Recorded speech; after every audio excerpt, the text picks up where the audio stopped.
earlier that I am the only child, and my mother's also the only child.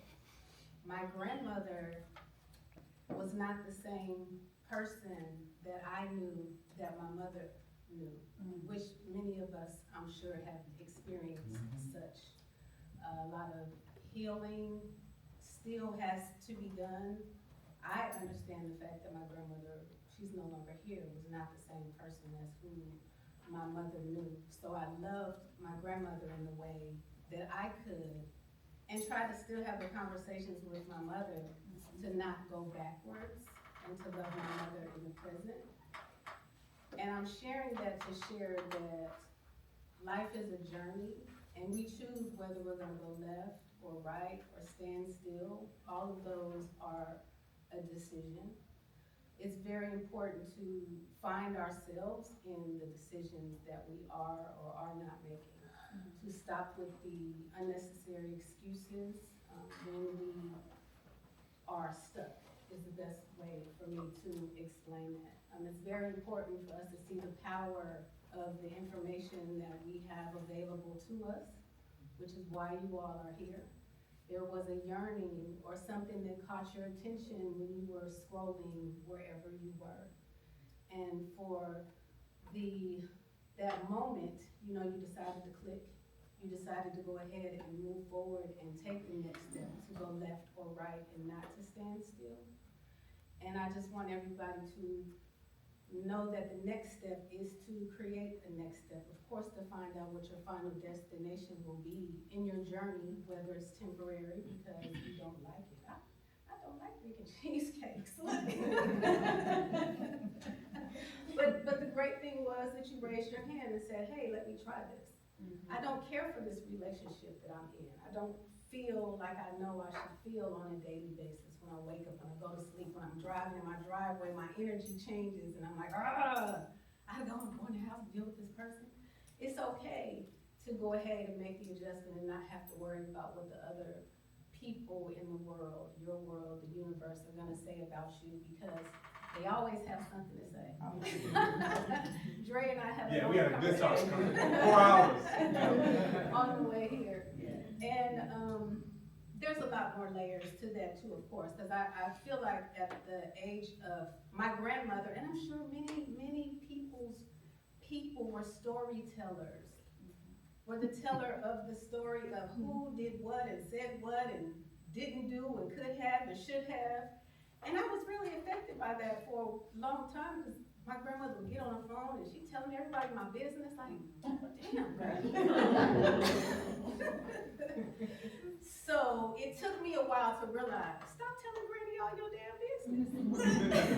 She won't have any business to tell. And it could be anything. I'd be like, dang, I don't remember telling you a story like that. God, so now everybody is just gossiping about you and running their mouth about the things you're doing and not doing. So that was just a lesson for me. And my mother, of course, being the direct reflection of that, was really challenged by it, because my grandmother wasn't nice. The name she called her, and I'm sure you've heard, I brought you in this world, I take you out. My mother believed it, I guess, for some reason, and fear kind of kept us in place. So, that's my joke to my mother when I tell her that, like, you still here, Granny didn't take you out. But we damage people with our words, whether we realize it or not. And once you realize it, to ask for forgiveness for that moment that your words harmed somebody. And it's okay for you to ask somebody else to forgive you, and that you ask someone else to extend your forgiveness to them as well. We're going to ask a couple of specific questions to the panelists. I would like to ask, how do you stay competitive and innovative in a very, very competitive industry? Wow, that is a loaded question. I did, what did I do? I did like a podcast, an interview yesterday on LinkedIn, and this question came up.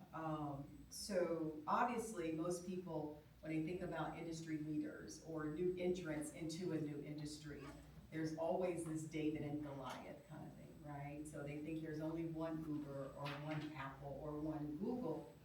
But the reality is that there are hundreds of other businesses who compete in the same space that do very well. They may not be the unicorn, but they do very well. And a lot of times we're always focused on, I want to be the next unicorn, I want to be the next Uber or the next Lyft, when you miss opportunities. So niche market, and we're a niche market because we are women-centric.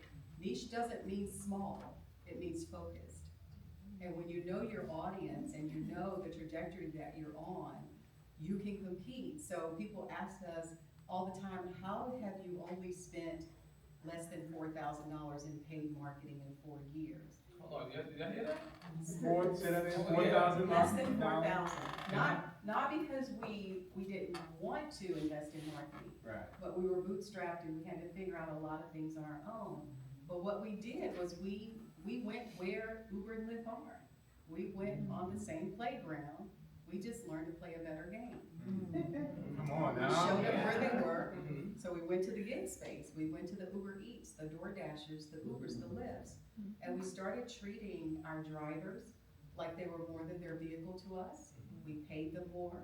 We built community with them. And a lot of times when you are a large company, you are focused on volume and data, right? But when you're a niche company, you can be focused on very specific, and that doesn't mean that you're not scalable. Because people ask us, well, how are you gonna scale? How are you gonna scale? We may never scale the way Uber and Lyft did, but we can still build great businesses in our communities. And so I talk to people all the time that you don't always have to be a disruptor. You can be a resolution. You can be a resolve. So Uber and Lyft are so big. People are like, well, they could just flip a switch and do this. And we were like, yeah, they could. Why haven't they? Exactly. Because they understand that anytime businesses see other small businesses, there are a few reasons. They either want to know what you're doing and how you're surviving, which is why both of them have reached out to us for potential partnerships. So they see us, right? They see what we're doing. They wonder, what are you doing over there? Or they want to know, they want to see that what you've done is sustainable, and instead of them, most people think they're going to squash you like a bug, they really want to partner with you. And that's exactly what they did. They asked us, what would be a potential partnership? Can we share data? Can we share supply? So it's not always that you have to go and compete necessarily. At some point, you are going to have to defend yourself in the market. But it's just like, I mean, I would akin it to Salesforce and Zoho. Salesforce is huge. 20 plus years before profitable. Zoho comes along and offers better customer service, right? They do things that Salesforce don't do. And so that's what we did. We found Goliath's weak spot, and that's what we focus on. We focus on what they don't do well. And what we do is we build community. What we do is we change the trajectory of how someone may have a 13-minute rideshare ride, but if they get on a city bus, it takes them 2.5 hours. So we're impacting and game-changing that way. So that's how we compete. Wow. We just Yeah. stay in our lane. Yeah,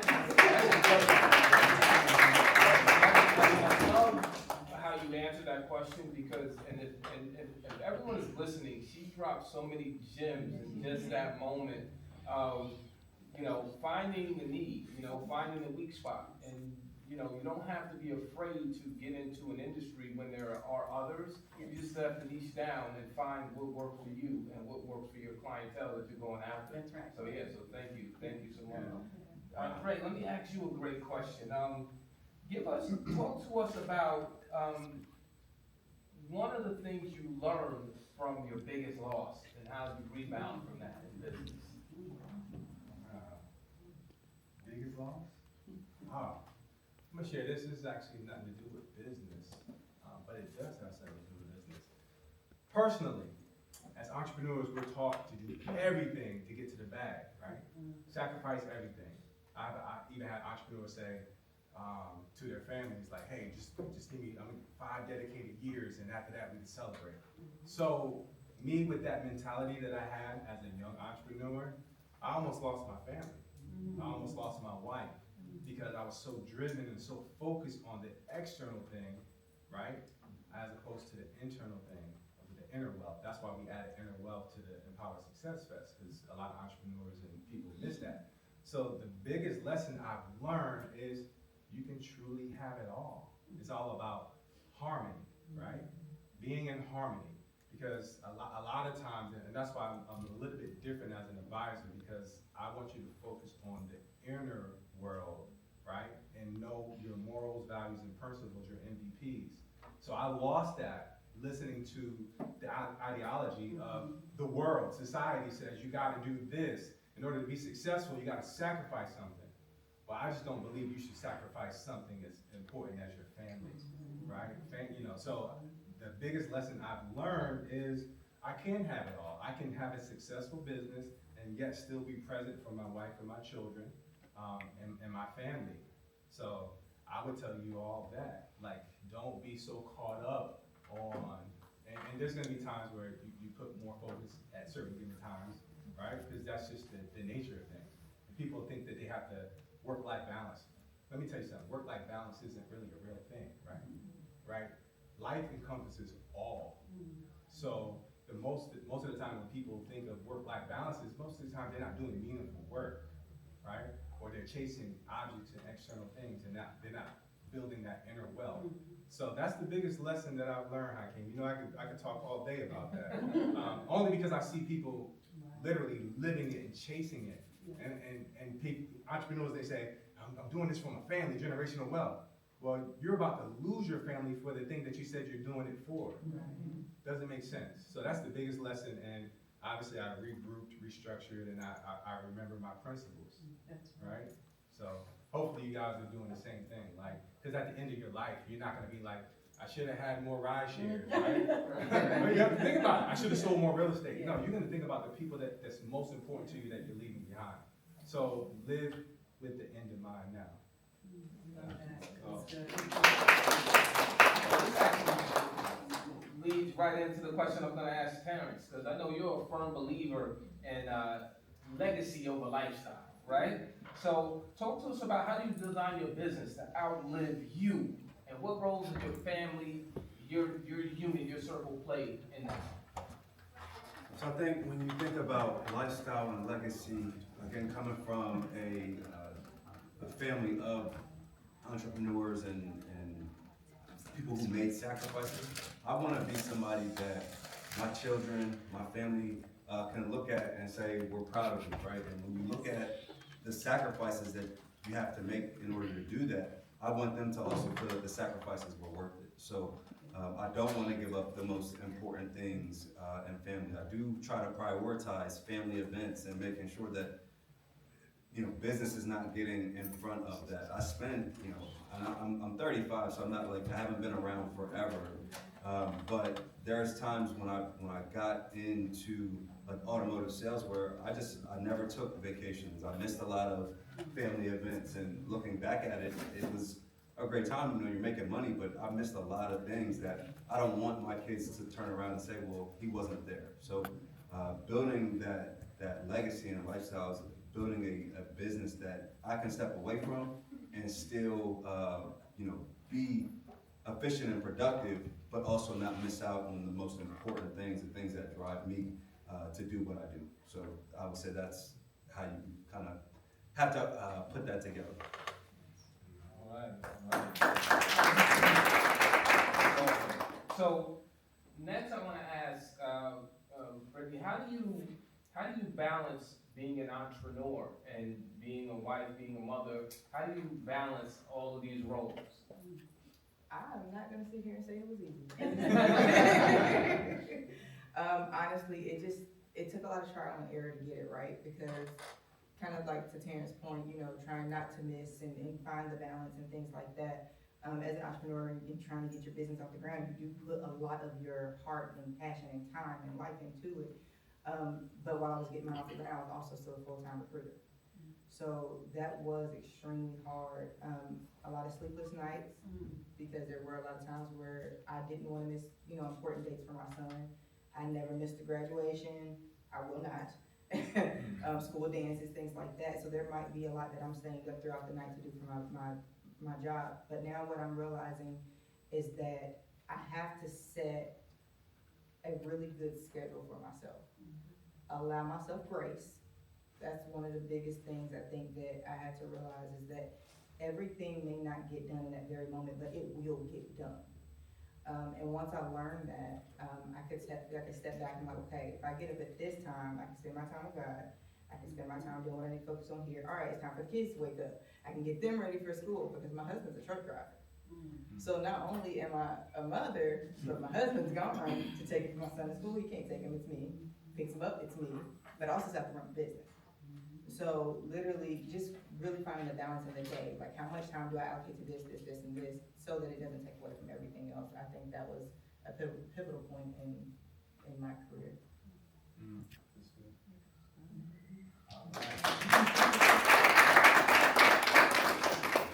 Let's see, McCable, let's get a good question for you.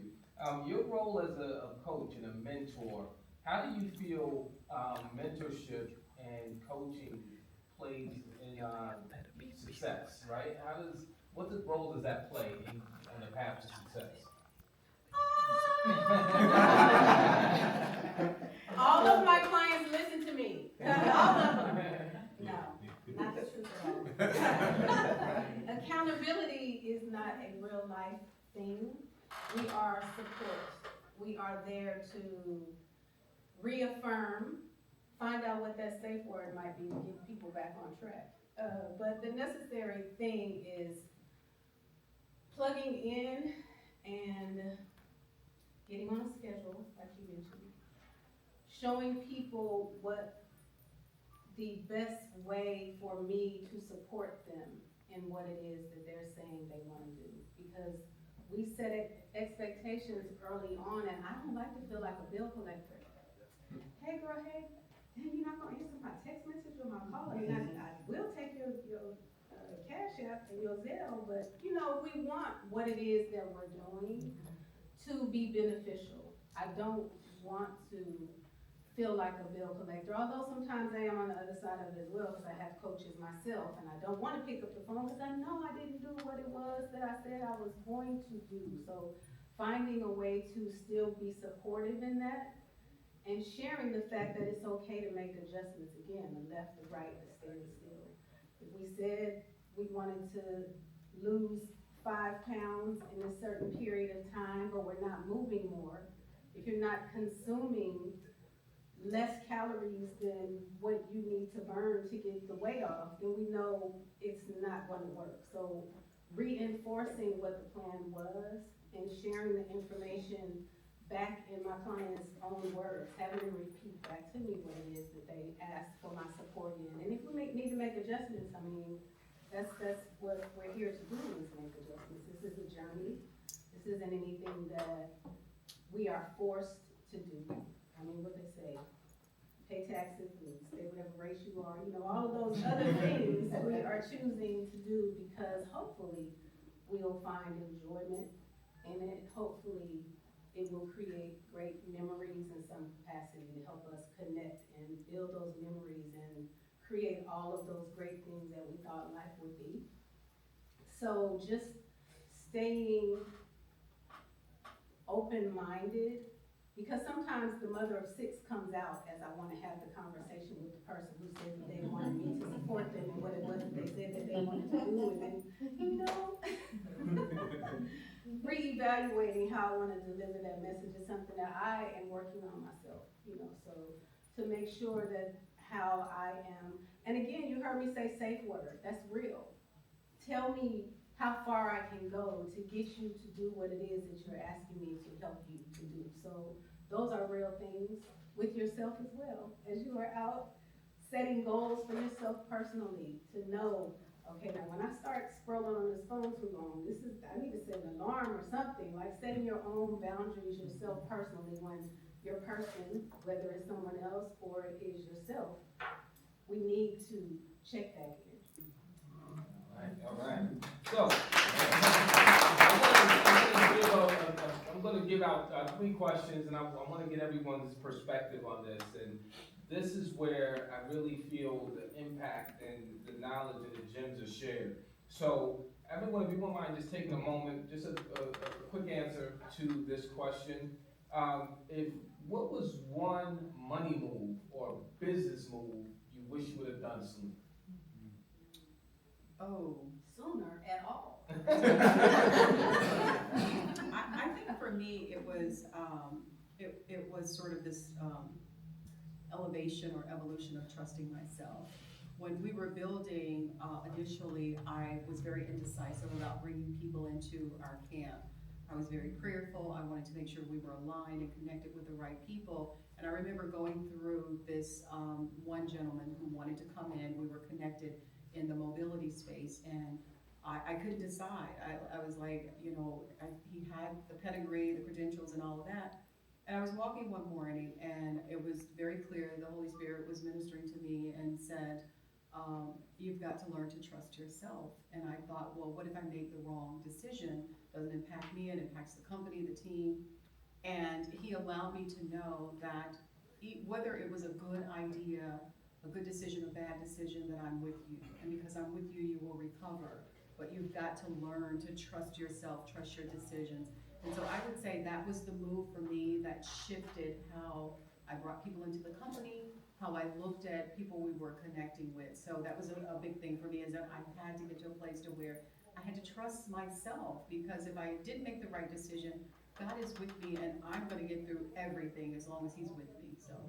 Wow, that's powerful. All right, Ray, for you, what's the deciding moment?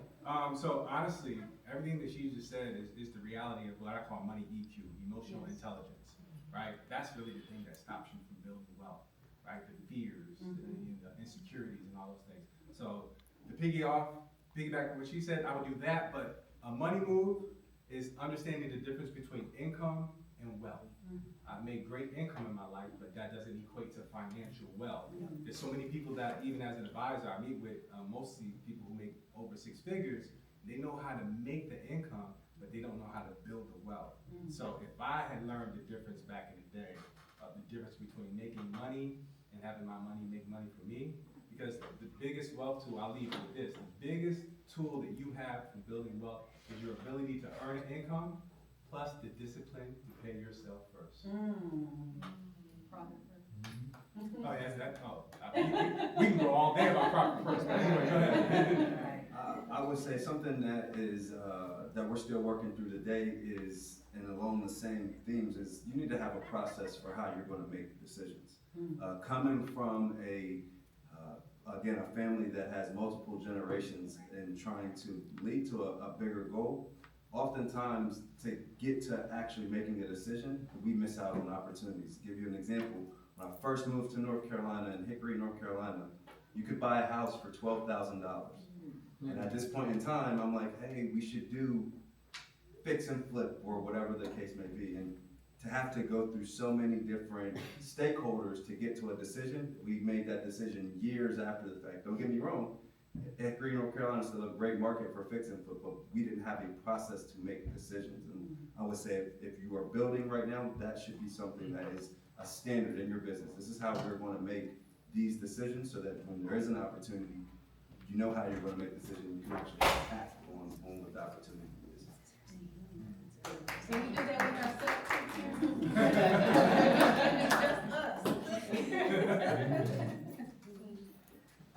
I would say coming from the retail space is having a better understanding of cost of goods. Coming from school, you think you have an understanding, but when you get in that real world and you start processing the really minute things, you start realizing real quick where that money is going. By the grace of God, I have my mom who's in my corner, she's our CFO, she manages all finances. And when I tell y'all she broke some stuff down, I was like, I've been operating 3 years, apparently blind. Because when we broke things down, my profit margins were accurate for what I had, but now we're going brick and mortar, we have a lot more to offer, right? So working with my mom, she put some things in perspective, and she laid some stuff in front of me, and I was like, heard, you'll never tell me again.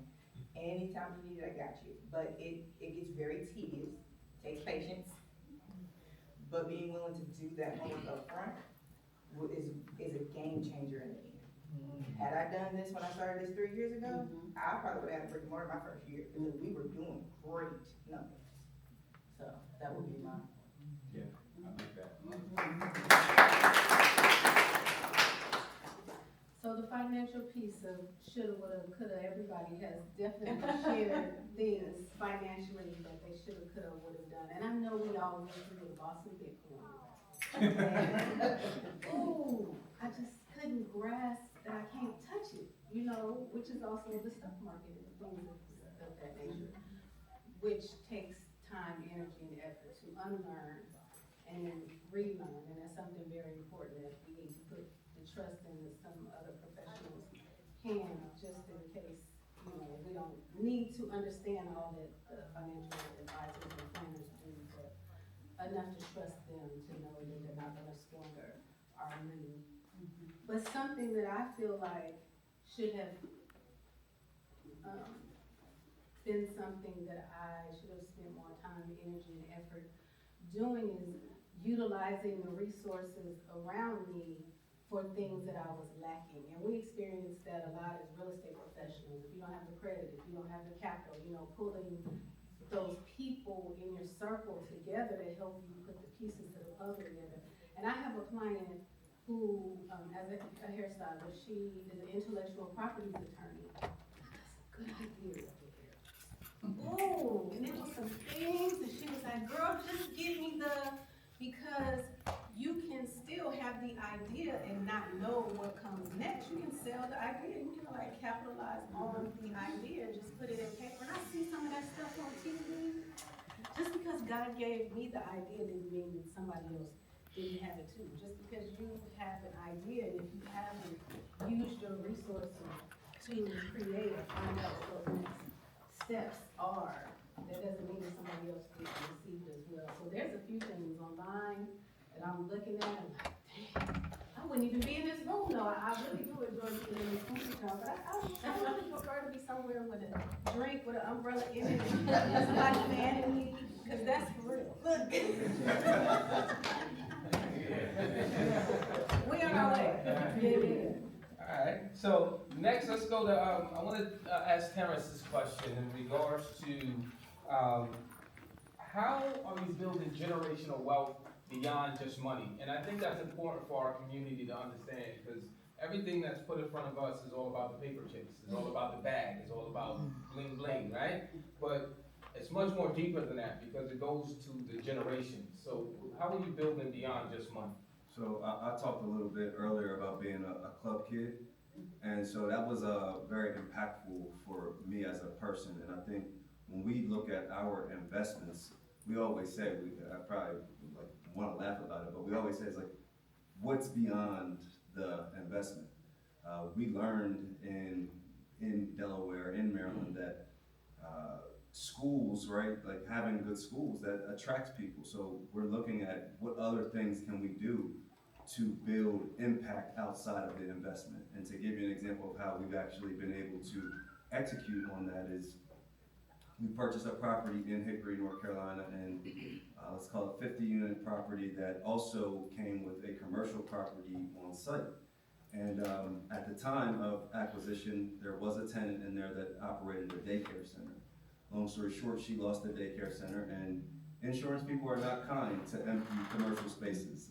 They said that if you don't fill this space by X time, you know, your premium is going to go up. So thankfully, for the people in my team in our corner, we said, we can't go find another daycare tenant, let's just create a daycare. So my fiance and my sister actually went to get credentialed and actually started a daycare. We celebrated 6 years just this past year because, again, it made sense financially, but the impact around the area to bring quality childcare, it was twofold. So everything that we do on the investment side, we're always going to consider what is the impact to the community.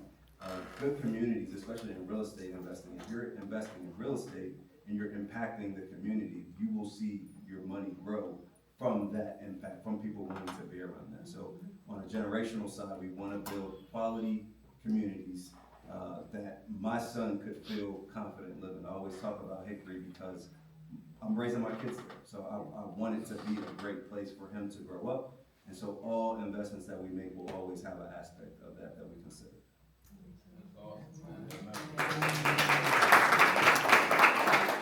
Greg, in your opinion, what's one of the biggest myths about wealth that we have to unlearn? first of all, the word wealth comes from the word well, which is the old English word for well-being. We took the well-being out of wealth and turned it into some financial god that we all end up worshiping. So the biggest misconception about wealth is an external thing that we have to possess, right? And most of us spend most of our lives chasing and trying to possess that part of wealth. That's only a small part of wealth. So even mentioning like generational wealth, like what I'm doing differently is understanding that a generational wealth mindset is more than just financial, right? It's a selfless act. For you to think 100+ years, you gotta think outside of your lifetime. So I have this infinite legacy blueprint that I'm teaching, and it's a book that's coming out in August. Generational wealth mindset. It's a cliche thing, but most people talk about it on the financial end. I'm talking about it on the selfless end, or the adaptability end, because we all go through challenges. Then, mission and vision statement for your family. Like, we forgot about that. We are entrepreneurs. Let's get a mission and vision statement for our business, but you need a mission and vision statement for your family and a statement of identity.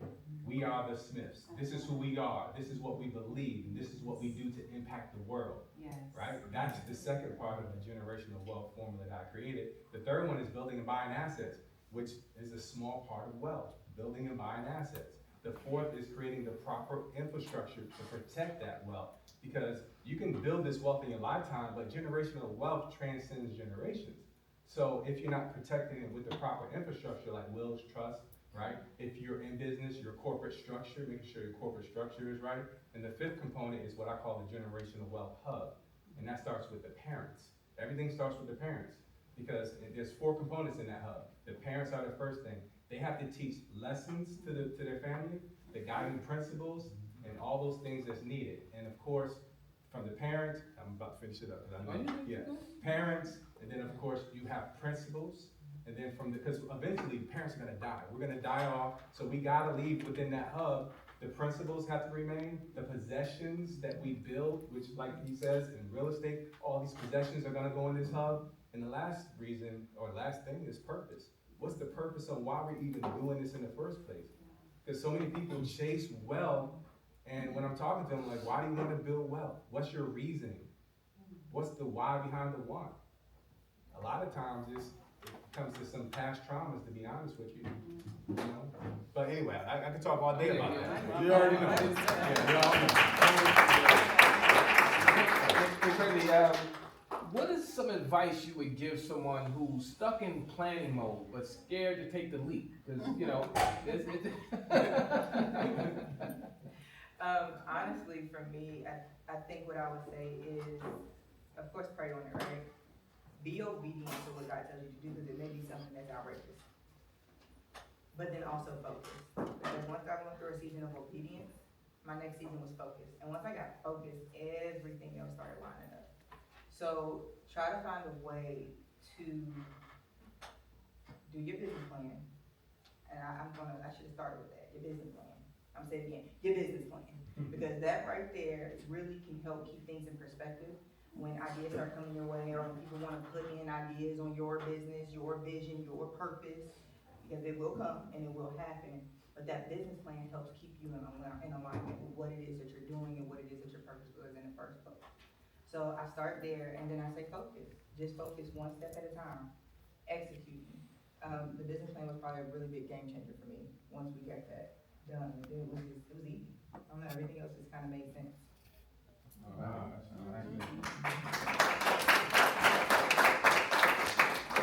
Ms. McCabe, why is giving back to your community important in your journey to success? Success, I guess, giving back to the community. Success, of course, is something that we personally determine is for each and every one of us. So making sure that we are aligned with whatever or whoever that is. Giving back, as I was thinking about some of the questions you were asking everyone else. Right now, like I said, I'm an empty nester now, and the way that I gave back to my community before was my house was open for all of the neighborhood kids, my children's friends and sons, and having a safe space for them to come and be fed and have fun and talk trash and get whooped in spades. Stuff like that. So, evaluating what success looks like and feels like for those who are choosing to raise their hands and do it, of course. I mean, if you're looking to see what the community needs, of course, that is very important as well. But whatever you're giving, because I see people and have conversations with people oftentimes they thought it was gonna be one thing, but when they hopped inside of it, it was something totally different, or they didn't have the plan and they allowed it to go too far to the left or to the right. So being mindful of that, while I myself am creating what success looks like for me and you as well, to make sure that you're checking in and you're getting as close to 100% of what it was that you thought you needed before you decided to go ahead and jump in, and to also know that it's okay, again, to change, to make those adjustments. So success has been different for me as I continue to live on this planet, 53 years behind me and at least 60 more ahead. I'm proud of that. Without my faculties, I need to be able to take care of myself. But while I'm out in the universe, defining what success is for myself, to just, again, continue to check in, as we should have a business plan for our lives and our families as well, and make sure that it still feels good. All right. So this is a question, we're getting ready to wrap this panel, and another 3 more questions, but this one question I want to ask, this is actually a question I ask all the time when we host panels and do our events. And I would like everyone to go down the line just to answer this, right? And if you could go back, right? If you could go back and speak to your younger self, you know? If you could go back and speak to your younger self, what would you say to your younger self right now? I got nothing but love. I think for me, which was that pivotal moment for me, is to trust myself. Yeah. I would, tell my younger self that you are enough, that God is with you, and that you can trust yourself. I would also tell my younger self to take more risks. I recently saw something on social media that cracked me up. There's this old granny giving advice or something, I don't know if anybody's seen it. And so she said to someone, she was talking about relationships, and she's really funny, and she said a lot of off-the-wall things, but she said, instead of giving one man 20 chances, give 20 men a chance. So I'm saying that to say that. I love it. Let us see where she's going. Don't record it. Her husband might take it at home. Wait. Now,